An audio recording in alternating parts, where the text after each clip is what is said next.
বাংলাদেশে পারিবারিক রাজনীতি নিয়ে বহুদিন ধরে আলোচনা। প্রথমত দ্বিদলীয়, একদিকে আওয়ামী লীগ, একদিকে বিএনপি। এটা নিয়ে আমাদের লোকজন ভীষণ রকম ত্যক্ত এবং বিরক্ত ছিল বহুদিন ধরে। ৮০ দশক প্রাণান্ত চেষ্টা করা হয়েছে তৃতীয় একটি দল গড়ে তোলার জন্য। টেম্পোরারি জামাত চেষ্টা করেছে, জাতীয় পার্টি চেষ্টা করেছে, বিভিন্ন সময়টাতে 111-এর সময় বেশ কয়েকটি কিংস পার্টি তৈরি করার চেষ্টা করা হয়েছে। জনাব ডক্টর মোহাম্মদ ইউনূস গত ১৭ মাস ধরে প্রাণান্ত চেষ্টা করেছেন একেবারে এনসিপির মাধ্যমে একটি আকর্ষণীয় রাজনৈতিক দল গড়ে তোলার জন্য। এবং এই আকর্ষণীয় রাজনৈতিক দলটি গড়ে তোলার জন্য যারা কিনা বিএনপিকে চ্যালেঞ্জ জানাবে, আওয়ামী লীগকে চ্যালেঞ্জ জানাবে এবং রাষ্ট্র ক্ষমতায় আসবে, এজন্য জামাতও কিন্তু সর্বশক্তি দিয়ে চেষ্টা বলা হয়ে থাকে এনসিপি জামাতের বি টিম। কিন্তু জামাত কিন্তু চেয়েছে যে এনসিপি বি টিম থেকে এ টিম হোক, জামাত এনসিপির বি টিম হোক, কিন্তু হয়নি। আমাদের দেশে ঘুরে ফিরে সেই পারিবারিক রাজনীতি চলে এসেছে। এখনো মানুষ ঘাটে পথে শেখ হাসিনার জন্য কান্নাকাটি করে। ভাতা দেয় জনাব তারেক রহমান, এই যে ফ্যামিলি কার্ড দিল, মহিলাদেরকে উপস্থিত করা হয়েছে, কার্ড দেওয়া হয়েছে, তারপর শেষে বলা হচ্ছে যে এই জয় বাংলা, জয় বঙ্গবন্ধু, শেখ হাসিনাকে ধন্যবাদ বা শেখ হাসিনা গো বলে কান্নাকাটি। এই হলো হাসিনা ভক্তের অবস্থা। আবার অন্যদিকে শেখ হাসিনার প্রতি যারা বিরাগ, সেই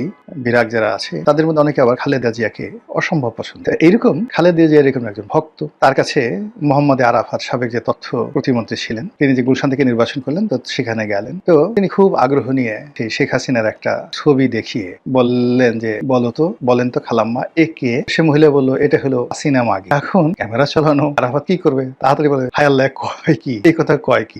মানে এটা হলো আমাদের সমাজের, মানে যারা বিএনপি করে বা খালেদা জিয়াকে পছন্দ করে, তারেক জিয়াকে পছন্দ করে, তাদের কাছে শেখ হাসিনা সজীব ওয়াজেদ জয় হলো এইরকম, মানে যাকে বলা হয় ওই যে মহিলা যেটা সহসল মহিলা যেটা বলে ফেলেন বুড়ি মহিলা, ওইরকম বাজে সব। আবার একইভাবে খালেদা জিয়ার সম্পর্কে, তারেক জিয়ার সম্পর্কে আরো মন্দ ধারণা পোষণ করে আওয়ামী লীগের কোটি কোটি মানুষ। আপনি মানে এই যে তারেক রহমান সাহেব যত ভালো কাজ করছেন, যাতে কিছু করার চেষ্টা করছেন না কেন, কোনো লাভ হবে না।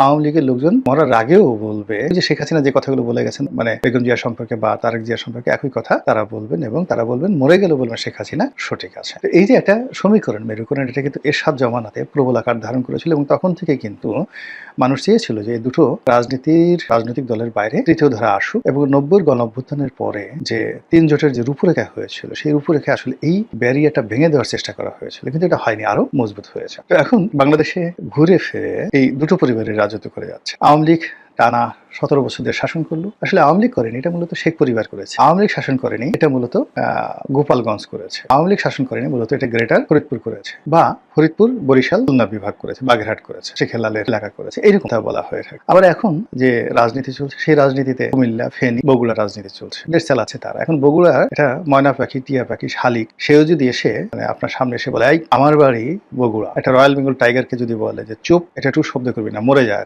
এখন মরে যায়। রয়্যাল বেঙ্গল টাইগার যদি সুন্দরবন ছেড়ে এই ঢাকা শহরে ছেড়ে দেন, সেই বগুড়ার একটা শালিকের হুকুমে সে একটা চিৎকার দিয়ে সঙ্গে সঙ্গে মরে যাবে। এটা হলো ক্ষমতার দাপট। একই অবস্থা কিন্তু গোপালগঞ্জের ক্ষেত্রে হয়েছিল আওয়ামী লীগ জামানাতে। যাই হোক, এখন যে পরিবেশ এবং পরিস্থিতি এরকম একটা যাকে বলা হয় পরিবর্তন হলো, সেই পরিবর্তনের পর অতীতের যে ধারাবাহিকতা, জিয়া পরিবার বনাম শেখ পরিবার, সেটার কি কোনো পরিবর্তন লক্ষ্য করা যাচ্ছে বা ব্যতিক্রম কিছু দেখা যাচ্ছে? সম্ভবত না, বরং আগের চাইতে জিয়া পরিবারের কর্তৃত্ব আরো দৃঢ় হয়েছে।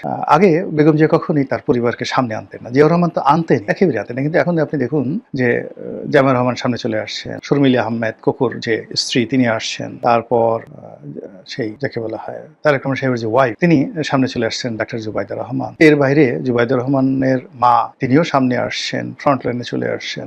মানে এটা রাজপরিবার, একটা রাজপরিবারকে যেভাবে সেলিব্রেট করা দরকার, ঠিক সেভাবে তাদেরকে সেলিব্রেট করা